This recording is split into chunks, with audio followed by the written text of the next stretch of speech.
नमस्कार, मैं डॉक्टर अजीत भारती आज फिर आपके लिए एमपी बोर्ड क्लास 11 हिंदी विषय के अंतर्गत मन्नू भंडारी का परिचय लेकर आया हूँ।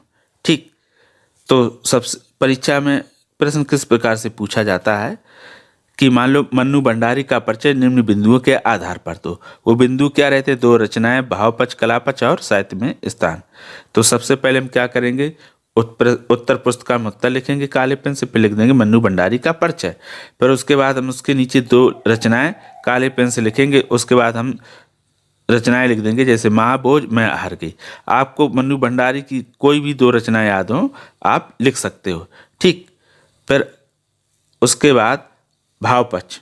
तो भावपक्ष में हम लिखेंगे मन्नू भंडारी की रचनाओं में नारी जीवन और समाज के विभिन्न वर्गों के जीवन की विसंगतियां नए अंदाज में अभिव्यक्त हुई।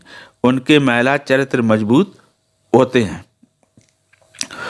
उन्होंने आक्रोश, व्यंग और संवेदना को मनोवैज्ञानिक रचनात्मक आधार दिया है।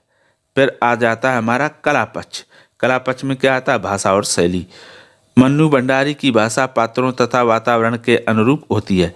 उर्दू, फारसी एवं अंग्रेजी भाषा के शब्दों का प्रयोग किया है। संस्कृत शब्दों का कहीं कहीं प्रयोग भी मिलता है। भाषा में मुहावरों का समावेश दिखाई देता है।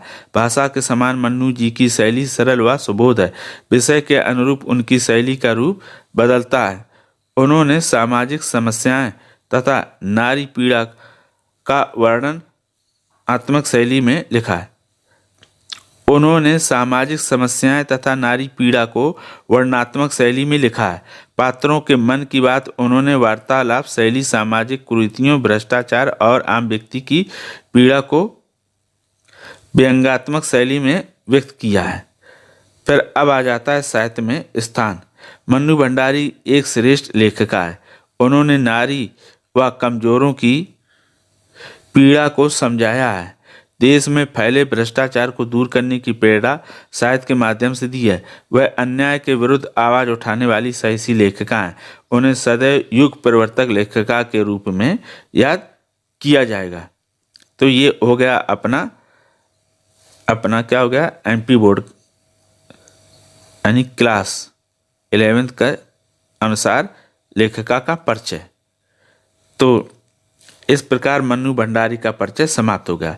अगर इस परिचय में आपको कोई डाउट हो तो कमेंट करके हमें अवश्य बताइएगा, और अगर किसी भी लेखिका या कवि कवित्री का परिचय चाहिए तो उसके लिए कमेंट कर सकते हैं। तो मैं आशा करता हूं कि यह परिचय आपको समझ में आ गया होगा। तो फिर आज के लिए इतना ही। अब हम फिर मिलेंगे किसी नए विषय के साथ। तब तक के लिए धन्यवाद।